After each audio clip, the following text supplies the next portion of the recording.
Hello, Joe. How are you?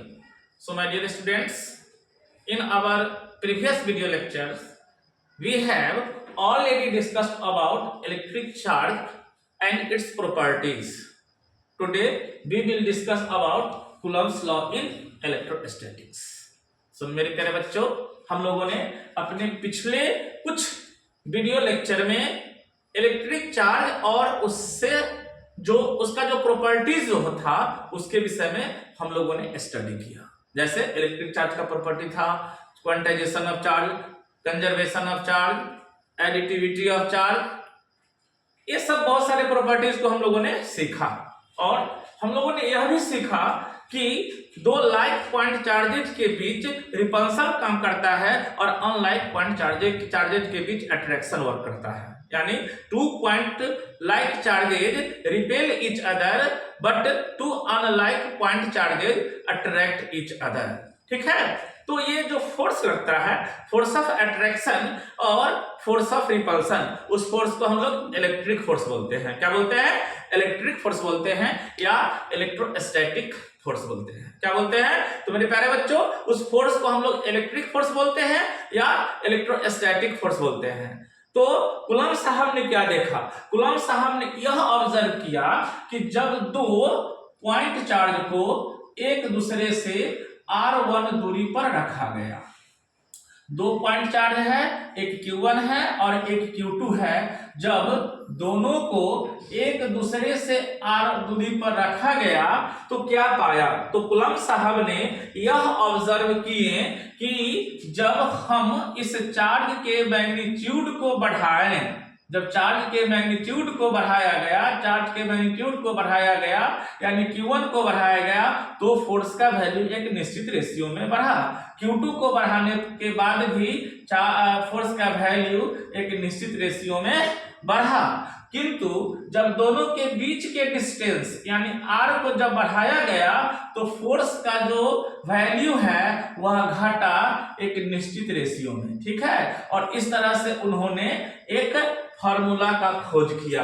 ठीक है, तो इस एक्सपेरिमेंट के आधार पे कूलम्ब साहब ने जो कंक्लूजन निकाला उसमें क्या बोला कि इलेक्ट्रिक फोर्स जो दो पॉइंट चार्ज के बीच में लगता है वह डायरेक्टली प्रोपोर्शनल होता है दोनों के मैग्नीट्यूड के प्रोडक्ट के, और इनवर्सली प्रोपोर्शनल होता है दोनों के बीच के स्क्वायर के।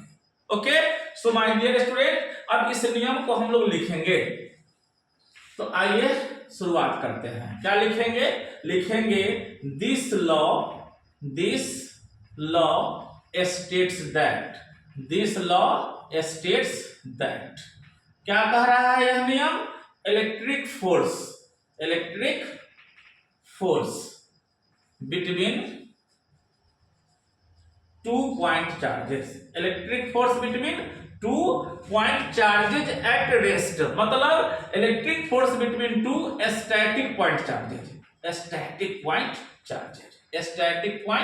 Charges.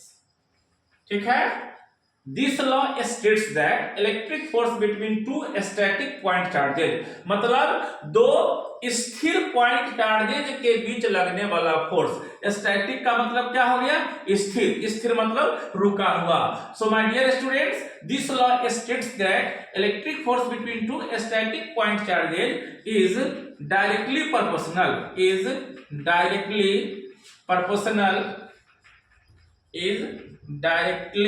proportional to the product of their magnitudes and inversely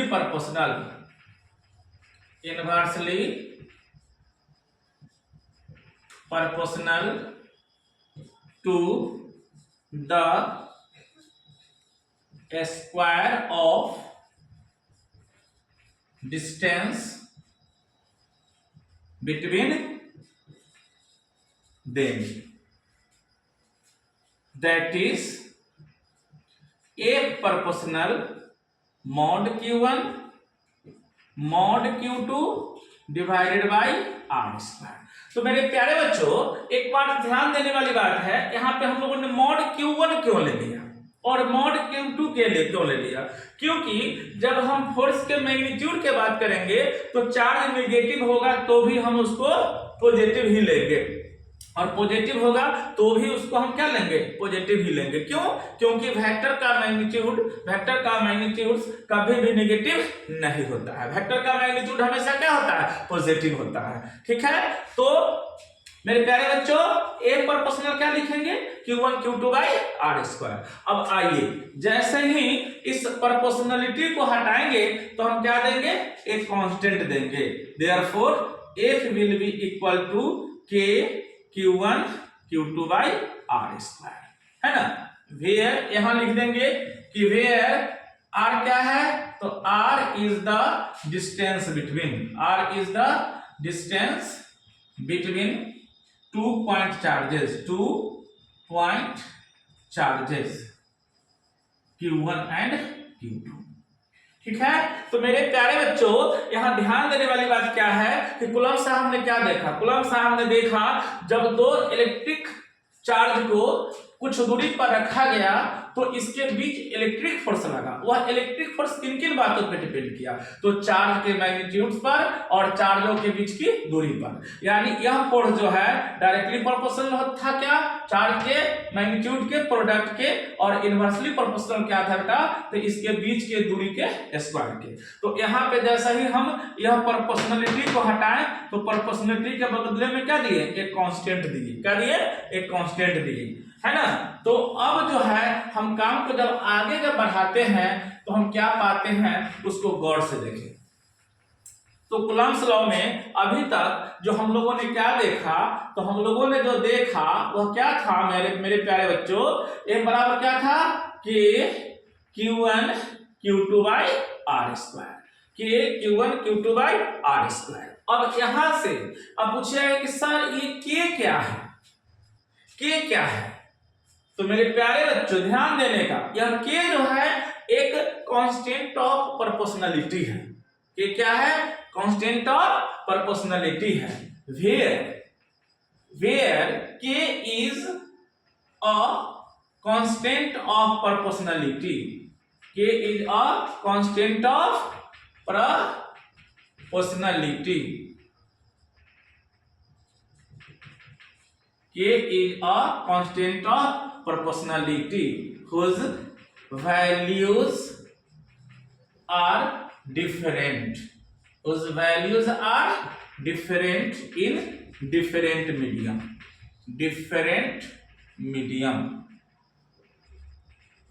ठीक है, तो मेरे प्यारे बच्चों K क्या है?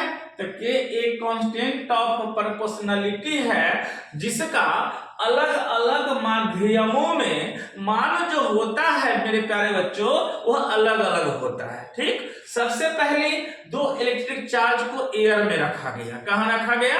एयर में रखा गया, और उसके बीच इलेक्ट्रिक फोर्स निकाला गया। ठीक है, अलग अलग डिस्टेंस को, कभी R को बदलकर, तो कभी Q को बदलकर, कभी Q2 को बदलकर, कभी Q1 को बदलकर, कभी कभी Q1 Q2 R दोनों को बदलकर, और K का वैल्यू निकाला गया। क्या निकाला गया मेरे प्यारे बच्चों? K का मान निकाला गया। ठीक है, सर कहां निकाला गया? पहले तो हम लोग रहते कहां हैं? हम लोग कहां रहते हैं? अरे हम लोग हवा में रहते हैं, जहां हवा है वहां रहते हैं, मतलब हमारे चारों तरफ हवा का रहना जरूरी है। तो मेरे प्यारे बच्चों जब ये हवा में K का मान निकाला गया तो वह आया 9 × 10⁹ न्यूटन मीटर स्क्वायर पर कूलम्ब स्क्वायर, जिसको लिखा गया 1/4πε0 के बदले।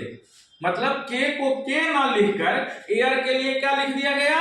1/4πε0, 1/4πε0, और इसके बदले में क्या लिखा गया? 9 × 10⁹ मीटर स्क्वायर पर कूलम्ब स्क्वायर। ठीक है, जहां पर where ε0 is called absolute permittivity of vacuum और एयर। ठीक है, सबसे पहले कहां पे काम किया गया? बेटा एयर में दो इलेक्ट्रिक चार्ज के बीच फोर्स निकाला गया, अलग अलग डिस्टेंस को चेंज करके, अलग अलग चार्ज को चेंज करके, लेकिन ये हमारा K जो है यह हमेशा नियत रहा, हमेशा कांस्टेंट रहा, और उस कांस्टेंट का वैल्यू कितना आया, लगभग 9 × 10⁹ न्यूटन मीटर स्क्वायर पर कूलम स्क्वायर आया। लेकिन जैसे ही मेरे प्यारे बच्चों यही दोनों चार्ज को एयर के बदले पानी में रख दिया गया। कहां रख दिया गया, पानी में।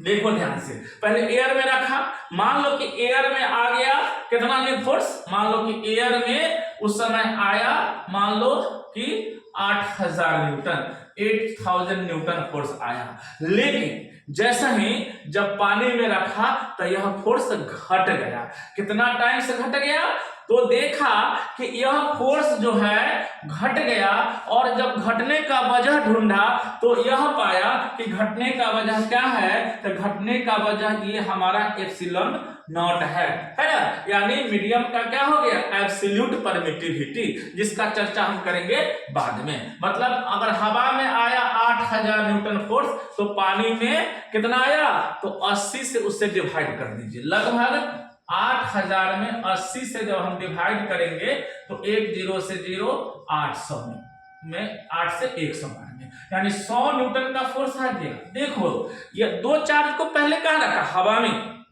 में रखा। मान लो कि कुछ दूरी पर रखने के बाद इलेक्ट्रिक फोर्स अगर 8000 न्यूटन मिला बेटा, 8000 न्यूटन मिला, तो इन्हीं दो चार्ज को उतने ही दूरी पर, इन्हीं दो चार्ज को उतने ही दूरी पर जब पानी में रखा, कहां रखा मेरे प्यारे बच्चों, पानी में रखा, तो यह फोर्स घट गया। कितना घट गया, तो केवल 100 न्यूटन बच गया, बाकी सब घट गया। तो साइंटिस्टों ने यानी कूलम साहब ने उस समय क्या किया, एक नया क्वांटिटी को इंट्रोड्यूस किया और उसका नाम दिया परमिटिविटी। क्या नाम दिया, परमिटिविटी। मतलब अब K को K नौ मानकर उन्होंने क्या लिखा, 1/4 पाई एप्सिलॉन नॉट, और ये एप्सिलॉन नॉट का नाम क्या रखा, absolute permittivity of vacuum, absolute permittivity of vacuum. ठीक है, और जैसे ही मीडियम चेंज किया तो यह एप्सिलॉन नॉट न रहकर क्या हो गया, एप्सिलॉन रख दिया गया। क्या रख दिया गया, एप्सिलॉन रख दिया गया, और इसका नाम दिया गया परमिटिविटी ऑफ द मीडियम। क्या नाम दिया गया, परमिटिविटी ऑफ द मीडियम। तो मेरे प्यारे बच्चों हम लोगों ने क्या सीखा, हम लोगों ने सीखा कि electric force between 2 point charges is directly proportional to the product of their magnitudes and inversely proportional to the square of distance between them. तो इस तरह से एप्सिलॉन नॉट का जो वैल्यू फाइंड आउट किया गया वह कितना था, तो 8.854 इंटू 10⁻⁻² कूलम स्क्वायर पर न्यूटन मीटर स्क्वायर। ध्यान दीजिएगा, यानी एप्सिलॉन नॉट का वैल्यू कितना आया, एप्सिलॉन नॉट का वैल्यू आया 8.854 इंटू 10⁻⁻² कूलम स्क्वायर पर न्यूटन मीटर स्क्वायर। ओके, यानी यह किसका वैल्यू है, तो यह वैल्यू है एब्सोल्यूट परमिटिविटी ऑफ एयर और वैक्यूम। ठीक है, लेकिन मीडियम बदलने के साथ इसका वैल्यू क्या हुआ, बदलता गया।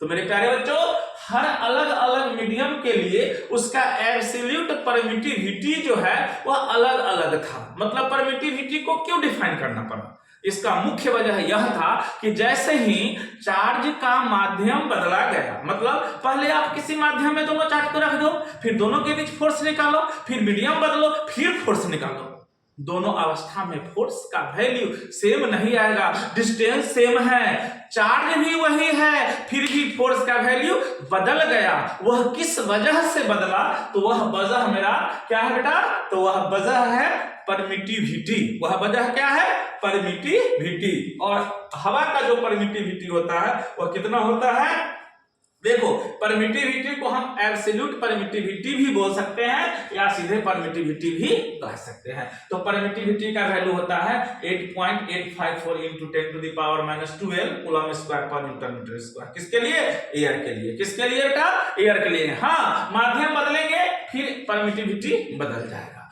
मीडियम चेंज करेंगे परमिटिविटी बदल जाएगा। तो सर कैसे बदलेगा, क्या अभी आप बताएंगे? बिल्कुल चर्चा करेंगे।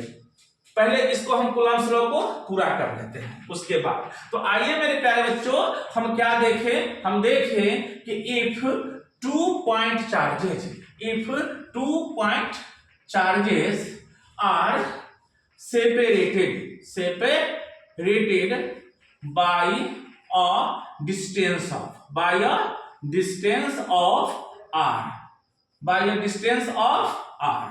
कौन पॉइंट चार्ज ले लेते हैं? तो Q1 and Q2। मेरे प्यारे बच्चों, if 2 point charges Q1 and Q2 are separated by a distance of r in air, then electric force between them कितना हो जाएगा? will be क्या होगा? तो F नॉट के लिए लिखेंगे 1/4 pi epsilon not Q1 Q2 by r²। ये बेटा क्या है? कूलम्ब्स लॉ है ना, कूलम्ब्स लॉ किसके लिए?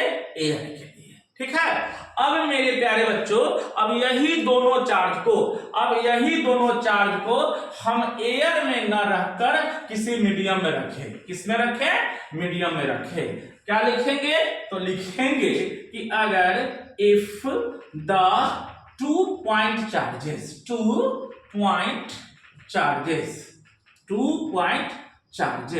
Q1 and Q2 are separated by a distance of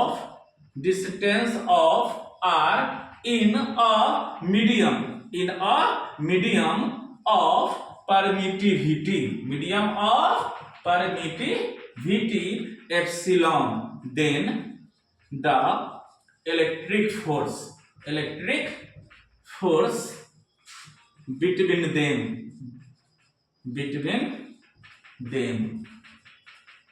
will be कितना हो जाएगा? तो ये हो जाएगा F equal to 1/4 pi epsilon Q1 Q2 by r²। यही आपका क्या हो गया? कूलम्ब्स लॉ हो गया। यही क्या हो गया? कूलम्ब्स लॉ हो गया। तो मेरे प्यारे बच्चों, हम लोगों ने क्या देखा कि अगर 2 पॉइंट चार्ज को एक दूसरे से r दूरी पर रखेंगे तो उसके बीच जो इलेक्ट्रिक फोर्स लगेगा वह क्या हो जाएगा? तो F का वैल्यू हो जाएगा 1/4 pi epsilon Q1 Q2 by r²। फिर जब एयर में रखेंगे तो यह एप्सिलॉन ना रहकर क्या हो जाएगा? एप्सिलॉन नॉट हो जाएगा। और एप्सिलॉन नॉट का वैल्यू कितना होता है? तो ऑलरेडी चर्चा कर चुके हैं, 8.854 × 10⁻⁻12 न्यूटन मीटर स्क्वायर पर कूलम्ब स्क्वायर। तो मेरे प्यारे बच्चों, ये रहा आपका कूलम्ब्स लॉ। हम नेक्स्ट वीडियो में देखेंगे मीडियम का रिलेटिव परमिटिविटी और कूलम्ब्स लॉ से रिलेटेड कुछ न्यूमेरिकल्स को हम लोग डिस्कस करेंगे। Okay, thank you. आज के लिए बस।